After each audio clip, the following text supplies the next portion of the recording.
Hello, LinkedIn makers and movers. Today's an exciting day on the pod.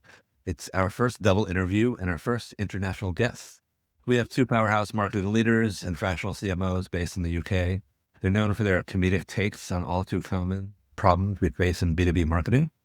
Ladies and gentlemen, please welcome Emma Davies and Ruta Stidmantate, the hosts of the podcast and Blame It on Marketing. Before we pass the mic to them, let's scroll their feeds a little bit. Emma got her start in event marketing. Ruta started on the digital side. They crossed paths for a year or two at a SaaS company called Clear Review, where they were colleagues. And after that, they branched out on their own. Emma started a consultancy called Overrated. Ruta founded Sudmont, her consultancy. And she also co-founded a SaaS company called Lavametrics, a HubSpot plugin that delivers advanced reporting beyond what HubSpot natively offers. But the thing that really binds these two minds together is their love child, Blame It on Marketing. It was born out of their shared experiences as marketing leaders and from what they observed working along other marketers. Outside of marketing, no one really gets marketing. And when something goes wrong in go-to-market, marketing always seems to get the blame. I've certainly been there. So they've collected all the silly things that marketers hear from their colleagues and turned it into a platform for marketing therapy. They launched a podcast in December 2022, and they haven't looked back. Since then, they've produced over 70 episodes. They obviously distribute the podcast on LinkedIn. Where else would anyone in B2B distribute it? And they also on LinkedIn share best practices, videos, memes. Their style is marketing advice with a very heavy dose of humor and sarcasm. And on top of their thriving consultancies, they built a community of more than 500 marketers, all sharing insights, swapping war stories, and consoling one another, a true testament to their popularity. And if that's not the definition of LinkedIn famous, I don't know what is. So let's give a warm LinkedIn famous welcome to Emma and Ruta from Blame It on Marketing. Welcome to the LinkedIn Famous Podcast, the show where we get real about what it takes to build a personal brand on LinkedIn that gets real business results. We're talking about driving revenue from a personal LinkedIn profile by sharing real and authentic stories and points of view. I am Brad Zomick, your host and the founder of Spectimer, a personal brand consultancy that helps founders and executives get LinkedIn famous. Join me for unfiltered conversations from the trenches of LinkedIn. We'll meet CEOs, go-to-market executives, subject matter experts, and company employees with blockbuster LinkedIn results. We'll unpack strategy and leave you with tactical advice to grow your personal brand and demand for your company's products and services. All right, LinkedIn hustlers, it's time to level up.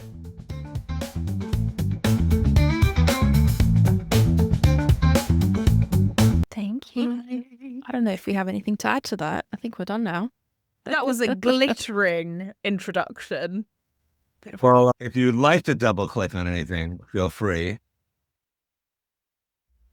I don't even know. Yeah, I guess Blame It on Marketing is where we thrive. And if you want to feel like you need to find people that get you and get your woes and worries and in marketing, that's, I think, where you're going to find it. And Emma, anything else you'd like to add? Oh, Nope. No. Yeah, I think we just did a very good job there of like giving Blame It on Marketing a good. Awesome. Well, then maybe we can start off with a little warm up. I was wondering if the two of you could tell us something about yourself that the audience couldn't learn about you from your LinkedIn profile or press. Ooh, we're such oversharers. I'm like trying to think what that might actually be. Emma, do you have anything? I can confess something about the early inception of Blame It on Marketing. So when we started Blame It on Marketing, this is like not to get deep into my personal life, but I was a married woman and then went through a separation and divorce. And when I first started internet dating, a lot of the people that I was dating were the people who were watching Blame It on Marketing because they obviously want to learn about you, right? So our first few hits on our podcast were almost definitely guys I was dating. They helped build Blame It on Marketing. Wow, that is a crazy story. When worlds collide. Exactly. I don't know if there's still fans, but Hello, they how are helped. you? Yeah, I love it. You're not going to get that strategy from anyone else, I don't think. Get your It's not dates legit. to look at your podcast. It's not a legit marketing strategy for anyone who's trying. It's not. And what about you? I love Ruda? that. I don't know if it's very as exciting as Emma's, but I think I'm a huge gardening nerd. Like proper grandma level, know my flower names, know my plant names, know all the soils and all the ins and outs. And I think I spend a lot of time thinking about that and doing that. That I don't think my LinkedIn would reflect. And you wouldn't necessarily think of someone who's grown up in London from either. So I'll say that. I could use your help over here. I feel like my She's garden very good, Brad. Send me is pictures. always- We get these plants in the nursery and we put them in the ground and then they're dead a few days later. Yeah, probably water them as the go-to, but send me pics. We'll do a consultation across the Yes, Atlantic. for fractional gardener help. There you go. It really There you needs that. Awesome. I do a lot of snooping on LinkedIn now, and then like there's some tools. It was interesting to see that you guys both posted your first LinkedIn post within a month of each other back in No, 2000. No way. Yeah. October and September, almost a month apart. But I was curious what motivated you to get started investing in your LinkedIn presence. Good question. The first time I properly thought about LinkedIn was in my second job after uni, and we did a social selling course, which was like way back when. Oh God, I could probably pull up, I don't know, 2016 or something. So I think that's when I was like, oh, okay, this thing is like more than just like having your social, like professional profile online. And ever since then, up until like when we actually started doing Blame It on Marketing, I've always wanted to be the person that would be consistently posting, and I would have like a bout of consistency and then I would drop off again because work and life and all of those good things. And then Blame It on Marketing was the thing that basically created infinite content. So it became really easy to post and to be online. And also because we're consultants now and also I live abroad, so I don't see people as much as I would normally. It's a way of staying in touch with people and kind of feeling connected. I think that's a great point that the podcast would be like the real tentpole for LinkedIn presence. Otherwise, consistency is hard, especially when you're working at a company or running a company. Emma, what about you? For me, so my start in work actually was in the NGO sector. And believe it or not, you wouldn't necessarily think of the NGO sector as being like particularly social media digital first, but actually it's really important because when you're fundraising, when you're trying to generate actual advocacy for big health issues, which is what we were doing back then, you need the internet because you haven't got any money to spend on anything. So I kind of always knew that social was important. And one of my jobs was basically running membership for a really big international health body. And so we were dealing with like UN, WHO, big other NGOs. And it was about trying to build a sense of community. And so that was the job that I had just before I met Ruta. Hopefully that's also why Ruta helped me get the job, because she recognised that with her, which is that scrappy, but also the fact that LinkedIn and social media has this power to actually bring people together in a, not to sound too cringe, but in a way that is actually meaningful. So because for us, it was kind of the only way to reach people, to get awareness, to do those stuff, because you've got no budget. So yeah, that's kind of, I've always thought that. And back in the day, it was more Twitter for me than LinkedIn, but LinkedIn certainly played a part in it for sure. Oh, that's interesting. Are you still active on Twitter, or as it's known today, X? No. I think Gave all the it best up. people moved anyway to LinkedIn. That's fine. Yeah, gave it up when the takeover occurred. Yes, I think that happened for a lot of people, but I do occasionally get some, I guess, people who build big followings, it's hard to kind of exit from there. Transition They get over. A lot of DMs and whatnot. So some people still use it for news as well. I mean, I don't spend much time there myself. Awesome. Going back to the early days, or maybe the early days of investing more, were there any challenges you faced? You mentioned that, I guess, even the very beginning was hard to stay consistent. What else was some challenges and maybe mistakes that you made along the way? I think one of the things that I found difficult, and I don't know whether this is just because we're women in marketing or whatever, it was trying to like figure out the tone of voice and what you should and shouldn't. Like LinkedIn back then, especially in the start of this, back whenever it was that we first posted, you know more than we do, Brad, that it was very much a professional network. And you're connecting with these people who are like, especially for me, it was like CEOs of these big NGOs and stuff like that, trying to keep them engaged with stuff that we were doing. So trying to figure out how you actually communicate effectively with these people without, and we love the sarcasm and stuff. We've definitely transitioned to being more comedic and not being afraid of that. But to start with, that was quite hard, actually. I found that quite difficult. Like almost basically like felt like I had to have a persona on LinkedIn that I now don't feel like I have to have. And that for me was quite difficult in the early days. I think for me, it was so when you start your career, you might have several jobs, kind of back to back in a few years. And it was kind of the idea of having to build a brand new audience every time you moved industries. Or, for example, I started in sales and then in marketing, but like I moved industries like hugely. It was still tech, but completely different buyers, completely different people. So if you're kind of looking to work within that and you're not just posting as a marketer about marketing and you're actually trying to reach out to your audience, it's quite hard to switch audiences and then build from zero, especially back in when I was doing this before like any automation existed or any automation I knew of existed. So I think that was quite difficult. And every time I moved a job, I was like, oh, well, I guess my entire LinkedIn profile's useless now.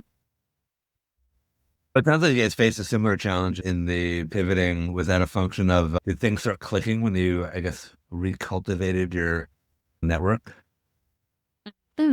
Yeah.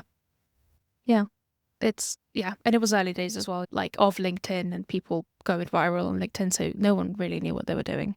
You were like resharing news articles basically for the most part, right? Yeah. That's what it was back in 2015, I'm probably thinking of. Yeah, I mean, you would never have dreamt of posting stuff about your family or like any of that kind of stuff that you now see. Selfies, like that was just a kind of a no-no, wasn't it?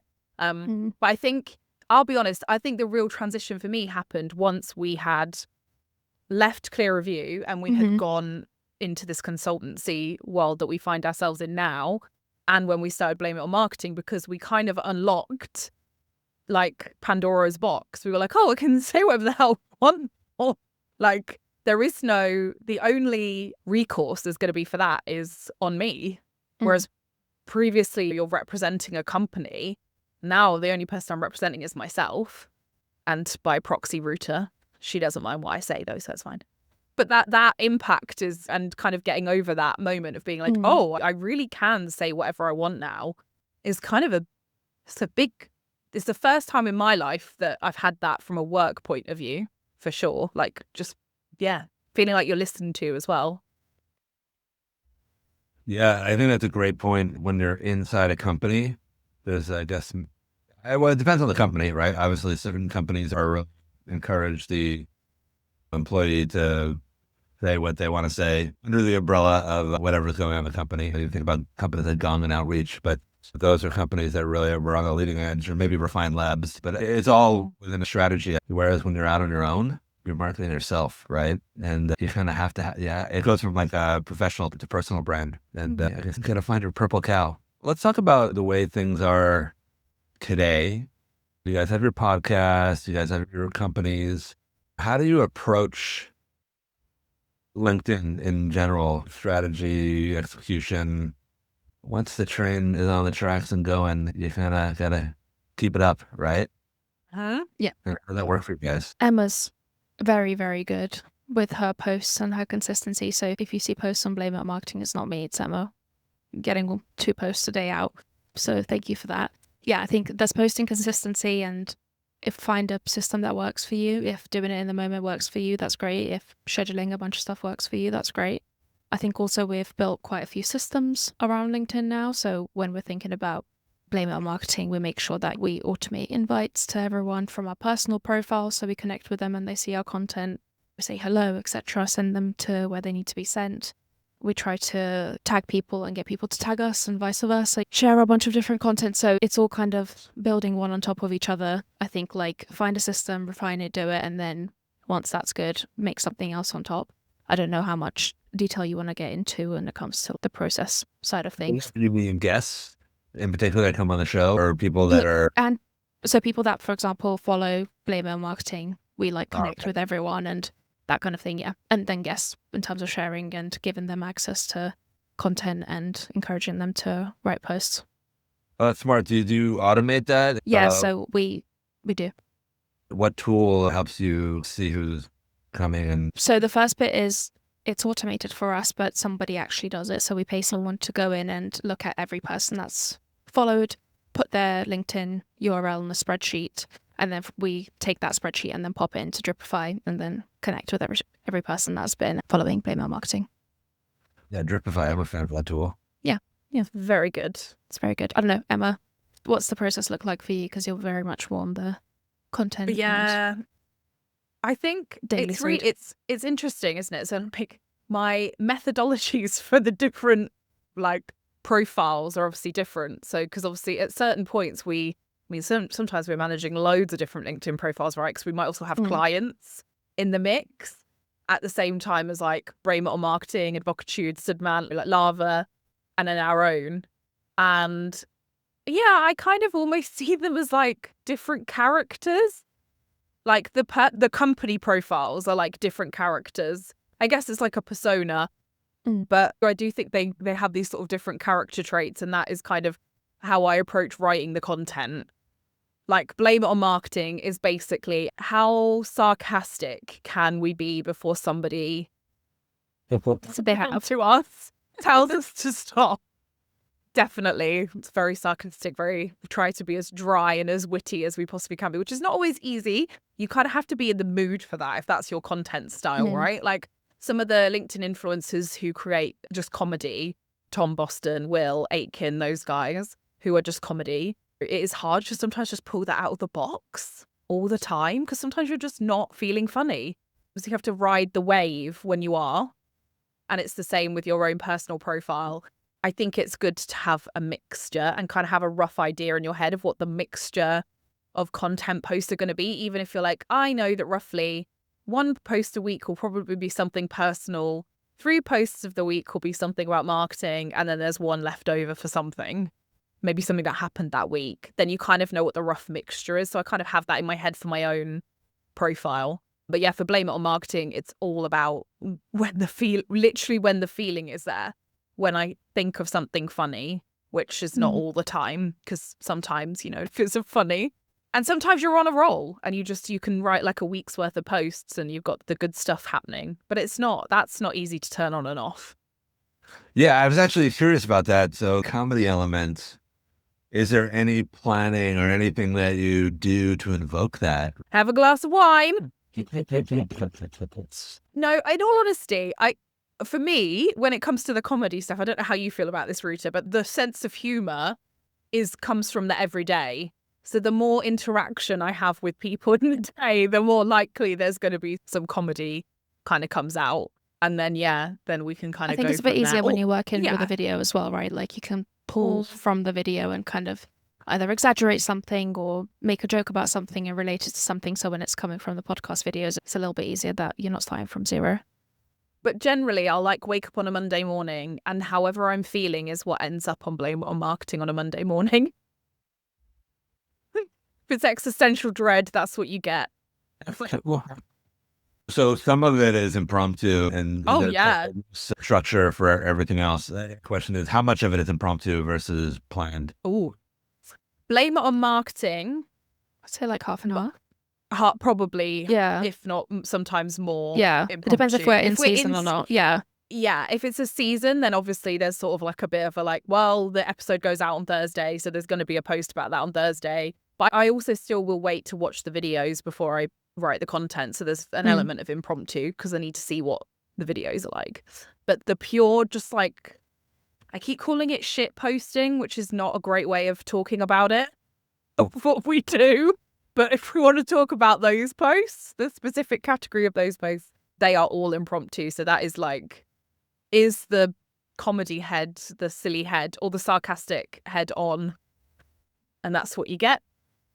I wait for the day that Ruta's going to message me and say, no, Emma. Too much. No, I think as well with Advocatude, so Emma's consultancy, she does quite a few like properly filmed and like edited videos, and they're like very comedic and very funny. So I think those take surprisingly long and they'll be like a whole day of work or filming. So I don't know if you've ever seen any of those, like the famous lead tree.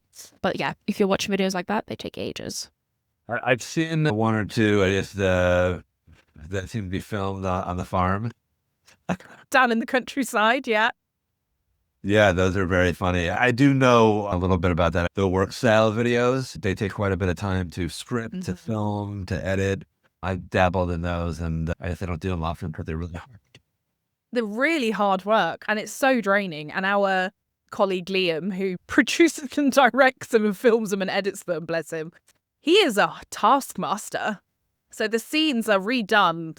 It's a lot of work. For anyone who thinks it's just turn your camera on and be funny, it's really not. Like, you wish it was that, and it's just not.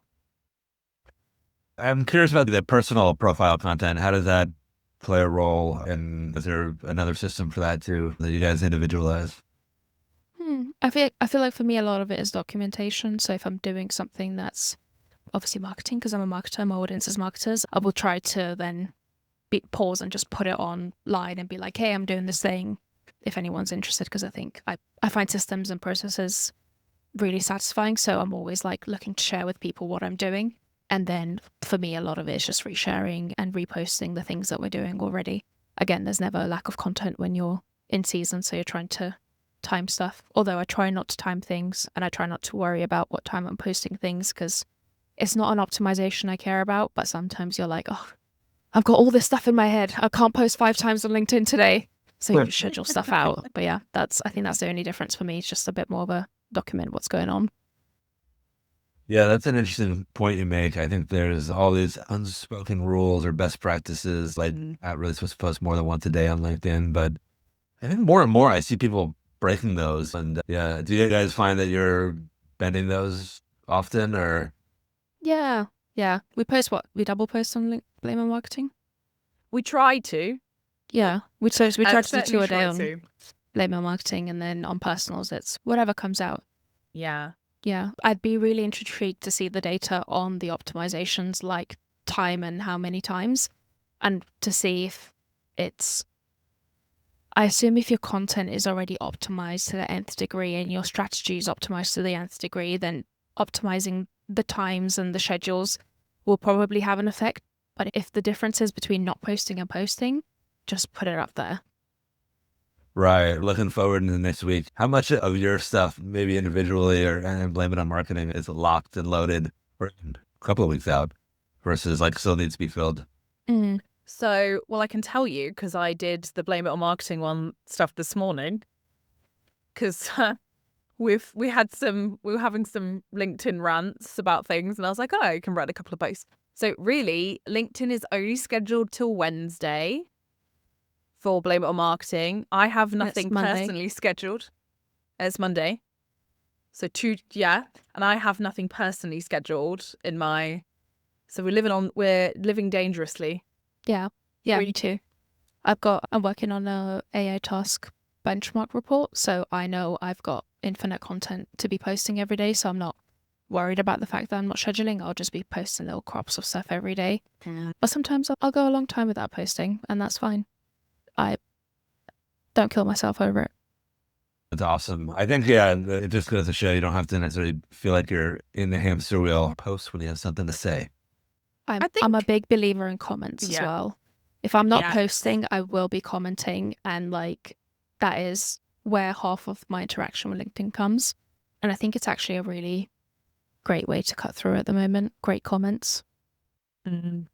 You beat me to it. What your approach is to commenting? Do you allocate time, or are you just kind of jumping in there time to time? What's your strategy? I'm on LinkedIn a lot because social media is fun and addictive. So I'm very much a comment when I see stuff. But the one thing that I've changed in my commenting strategy, at least in my head, is I'm not trying to be insightful and add to the thing that someone has said and have something clever to say. I'm literally commenting my reactions to things. And I think that's much easier because if you see a post by someone and you're like, oh, now I need to be clever and add lots of value and blah, blah, blah, you're never going to comment on it. Yeah. It's really difficult. So I treat it as you would YouTube comments, TikTok comments, Instagram comments. I'm just reacting to the content that's being put out there instead of trying to be clever about it. What about you, Emma? Any thoughts on commenting? How do you spend your time there? What is it you're doing? Because I am like same as Ruta, I'm on LinkedIn a lot. And because I do a lot of this ad hoc posting, I generally do my ad hoc posting and then I'm going to go and root around for something. And obviously again, it sort of a bit depends on which character I'm playing. I'm even talking about myself in the third person now, like I'm not real. When I'm commenting as blame it on marketing, obviously I'm looking for stuff that I can be the blame it on marketing persona, the cheeky, or if someone's commenting about something crap marketing did, I can go in there and I can comment as blame it on marketing and talk about how triggered I am. Versus if I'm posting as myself, then same as Ruta. I love when people join in on like a debate about something, especially marketing stuff, but also I am very fed up of people basically regurgitating what you said in your post back to you. Because I'm like, that's not helping. Tell me what you think about the thing that I said rather than feeding back to me what I just said. So yeah, I'm the same. I'm like reactions, basically. I equally am drawn to the funny content for obvious reasons. You need some inspiration if you're trying to do that comedy stuff. So yeah, I look for that. And I am more likely to engage with the posts that are more lighthearted and are more engaging because of that. Like there's a little bit of cheekiness about it rather than, here's 10 steps for this thing that I did. I'm like, good for you. I'm glad that worked. Here's a thumbs up. I think that's a great point. That educational stuff, that was like pre-pandemic approaches. Which actually, that's a good segue into, I guess, our next topic. What trends do you see kind of playing out on LinkedIn these days? I've got a few that kind of annoy me, obviously. I've already mentioned a couple, but one of the things that are like have started on another social platform and have kind of bled across onto LinkedIn, like the very demure, very mindful type stuff that appears everywhere. And then it's like weeks and weeks and weeks of it. And you're just like, or like the AI figurines of people and things. It drives me nuts. I'm like, I get it. We all want to join in. It's lovely. But it's the kind of stuff that you can just email to your mum and she will be supportive and be like, oh, look at you as an AI figurine. Isn't that cute? I don't need to see it on my LinkedIn feed. It's not adding to my life. Maybe it's because I'm miserable inside. I don't know. So those sorts of things. But again, it's like that recognition. And maybe it's that people don't know that it's bled across from other social platforms across to LinkedIn. And so they don't realize they're being late to the party.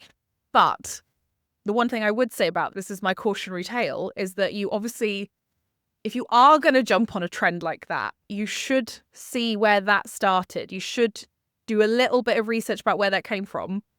Because I have seen people use memes on LinkedIn that have their origins in not so good places online, in dark places online. And so I'm like, just a little bit of looking would be good before you start posting things like that you think are innocent that end up not being. Yeah, that's one of my bugbears. It's too late and you also didn't look at where it came from. Yeah, that's funny. I definitely remember for a few weeks, everybody was doing Studio Ghibli, right? Oh, God. And I didn't even realize where, I didn't do one. I don't think I did, actually. No. I did Simpsons and South Park. I'm like, I'm going to do something else. But same with those boxes. Did those originate on Twitter? Is that like somewhere else? I don't know. Oh, the dolls. Yeah, that like Kate. I think that must have come from TikTok. The people doing themselves as the dolls. I saw a lot of that on TikTok and Instagram before it was on LinkedIn. It's hard to know these days. You have to be across all the platforms. Google though, Brad. Quick Google. Quick chat GPT. Where'd this come from? Yeah. I think that's a general thing for references. Like lots of people use the 10x reference now, and I'm like, please don't use the 10x reference. It's from Grant Cardone, who's a snake oil salesman. It's not a good reference. It's not cool, but you just know people don't know the reference anymore because it's become like part of the language, embedded into culture.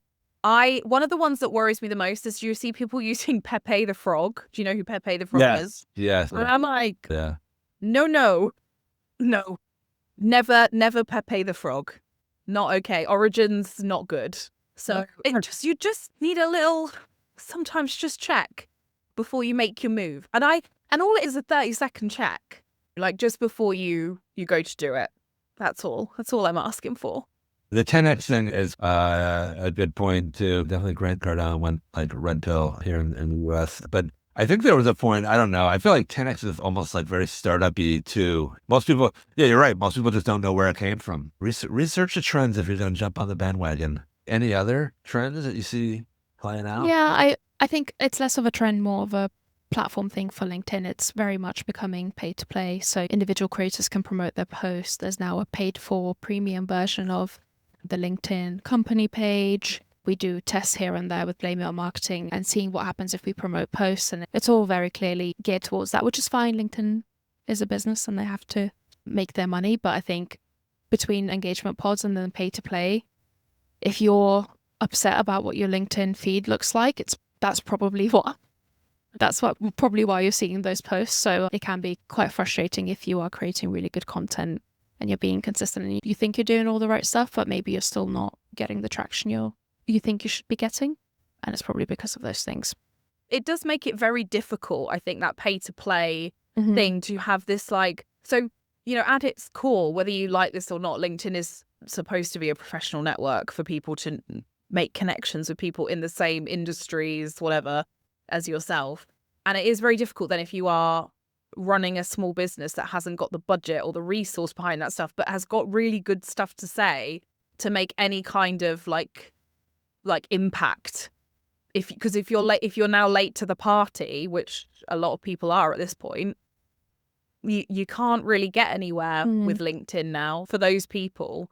And that is really rubbish because, like I say, at the heart of it, it's supposed to be a professional network there to support people throughout their careers, their development, all of those sorts of things. And it's now like, it now just feels like Twitter. Now it's just Twitter. I would say it's not quite Facebook yet, right? The time when Facebook, you could actually get organic, and then all of a sudden it dropped it's like trying to throw a rock and it just goes an inch. I would say over the last few weeks, I've seen a lot of people talking about how they see the boost post thing showing up every time. Every time a post out, do you want to boost this? Yeah. What did you see with the experiments that you ran? Did you run them on the company page, the profile? Yeah, so I regularly run some Blame It on Marketing video content that is already best performing, so the highest engaged organic posts, I'll boost them. And so two things happen. One, your organic reach goes up when you start promoting posts, which you could kind of explain because if someone likes it, they'll be shown to the network, but it's still a little bit fishy. And the other thing that happens is that your videos actually get lots of reach versus the organic version of the video. I don't know what's happening.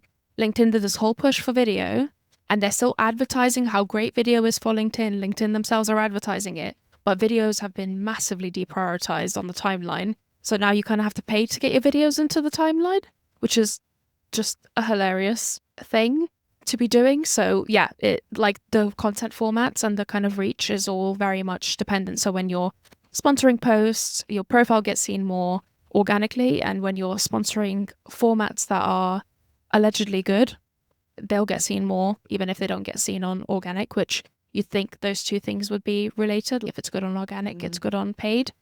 But because you can artificially just push things, it ends up being a bit weird.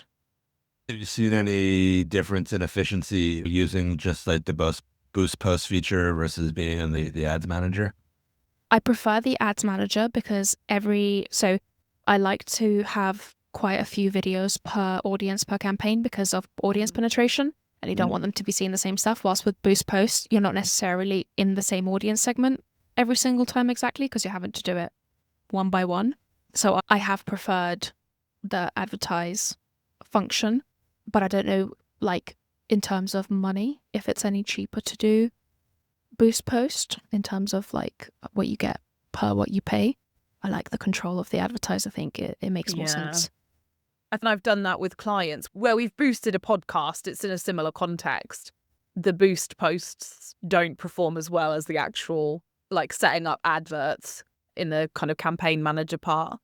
Same as you, I'd rather set them up myself. The boosted posts. I don't know. It feels like a very low effort, low barrier to entry advertisement. And I feel like you'll do that a few times and you'll move on to advertise. Like it feels like a way in rather than like a sustained thing that people would be doing if they do want to spend money on LinkedIn.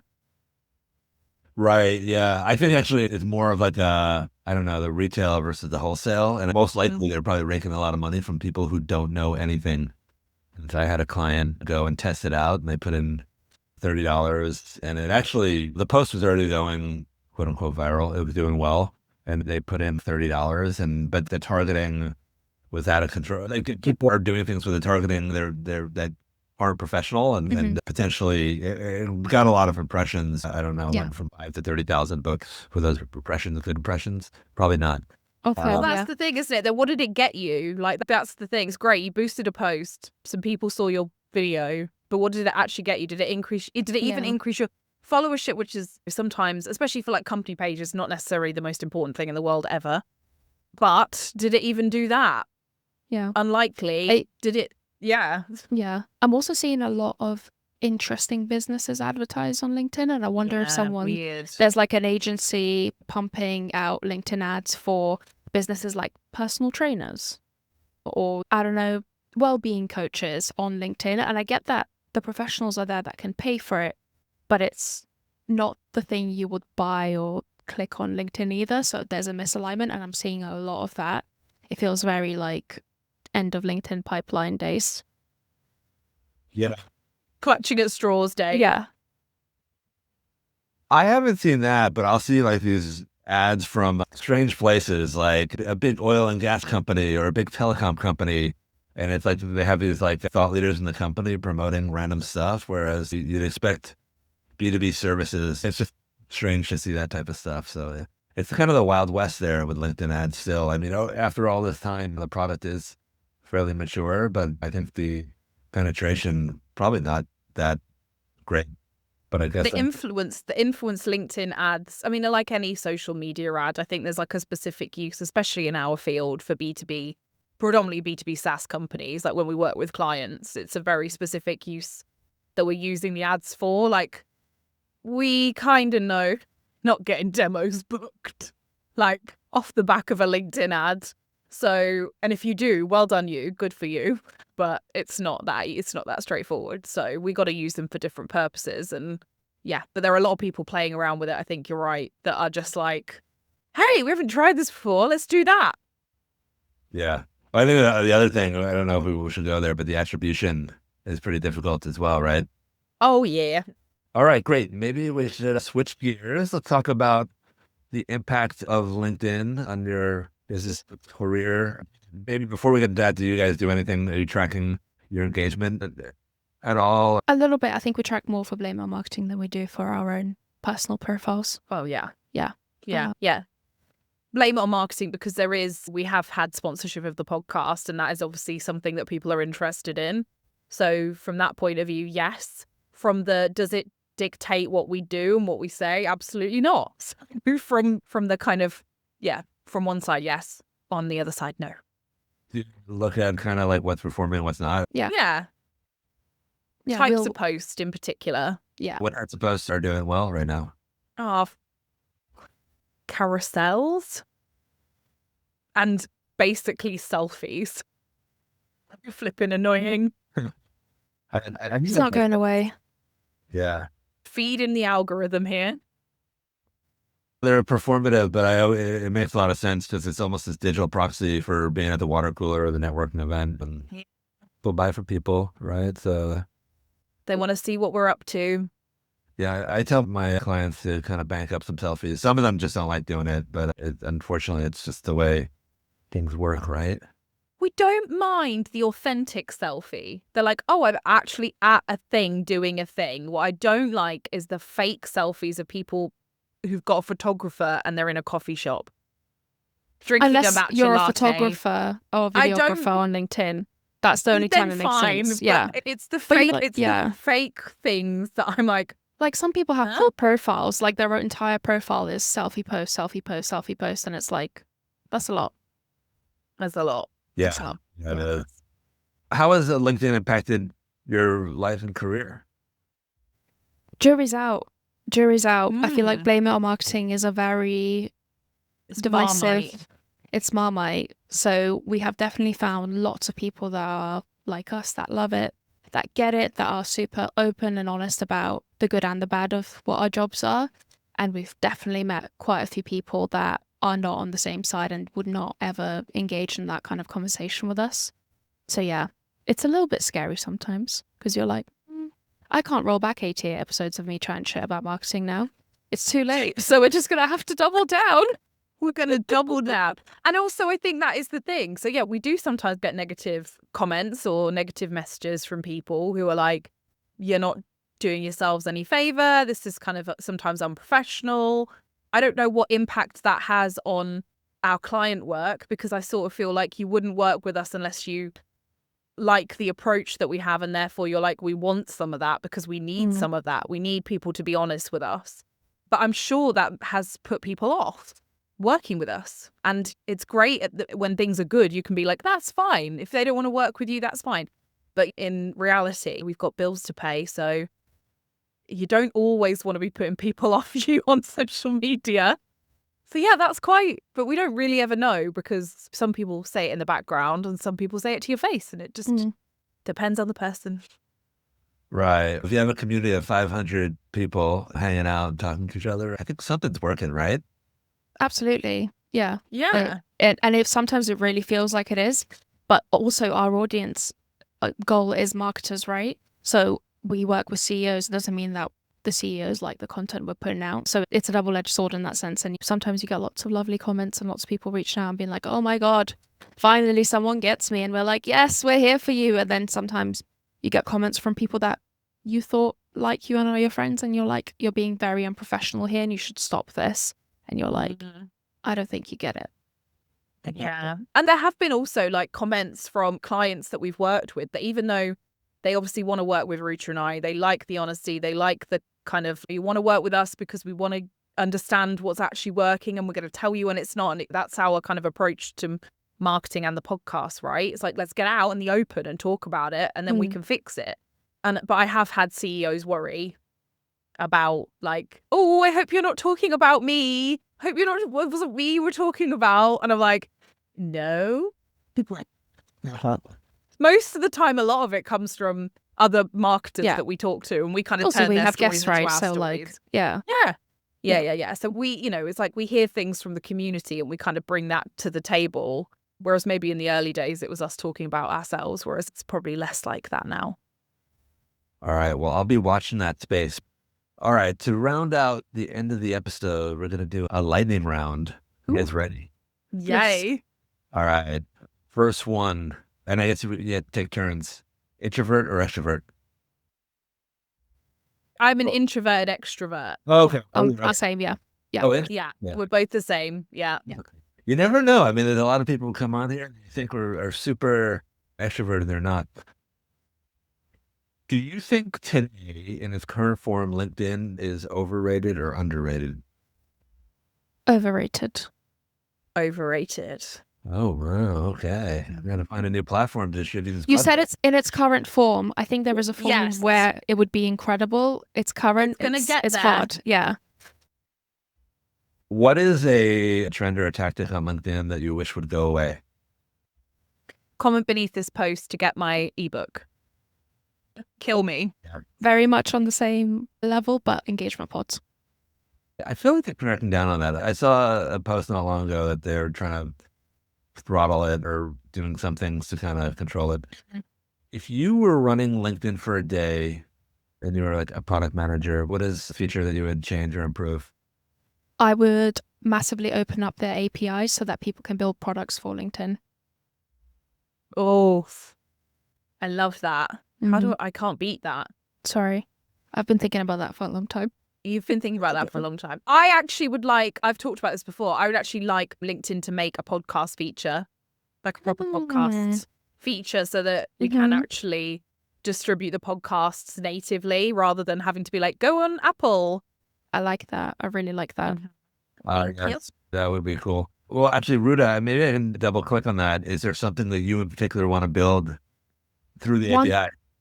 One thing that I've been thinking about is both as a sign of company health, but also of growth and of especially influencer growth, it's the growth of their profiles. So right now, there's no way to get historical data on what a profile used to be 6 months ago, 12 months ago, etc.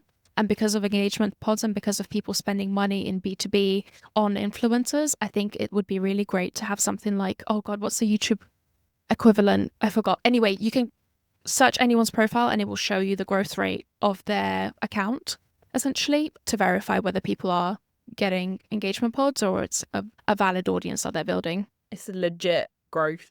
If I'm not mistaken, I just saw Favicon release a feature called the Authenticity Score.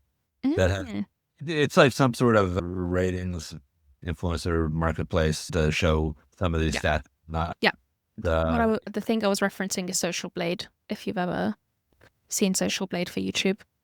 I'll have to check that out, but that's cool. I guess, they do have an API. I know a lot of these tools do plug into it, but they're also down on it, right? Yeah, the LinkedIn API, the T's and C's are super, super tight. And also the stuff that you can get out of it is very basic for the most part. We've played around with the API multiple times. And yeah, they're also cracking down on people that are misusing it. So it's very closed off. It's surprisingly closed off for a social media platform. Yeah, I feel like they all do that. Twitter and Facebook, they had them wide open for a while, and then they eventually... It ruined our entire lives over here in the UK, so let's not go there. Yeah. Yeah, unfortunately, that's the really big platforms do. Once they get the audience, they try to squeeze every penny out of it. What's a piece of advice that you would give to somebody who wants to start building today? Make a little plan. Make a plan. Like, it doesn't have to be a crazy plan. It could just be like, this is the type of content I want to post. This is the type of people this content is for. This is how much I'm think I can post. And give yourself a timeline. Give yourself, yeah, I will do this and commit to this for X amount of time before I decide whether I'm going to quit. Because if you put out 2 posts and they don't do well, then you haven't tested and you haven't seen what effect it could have. So give yourself, I don't know, at least a month if you're posting daily to see what the actual results are. I like that. Have a strategy and time bound it. Yeah. All right. Who do you follow and learn from on LinkedIn? And it could be separate, but who do you think is crushing it on LinkedIn? Do you want to go I'm going to go first. Yeah. So our pal over here in the UK, CRM and email marketing queen, Beth O'Malley, just freaking awesome. Yep. Excellent, everything she posts, I'm like, content. What's happening with Beth? What's happening in email land?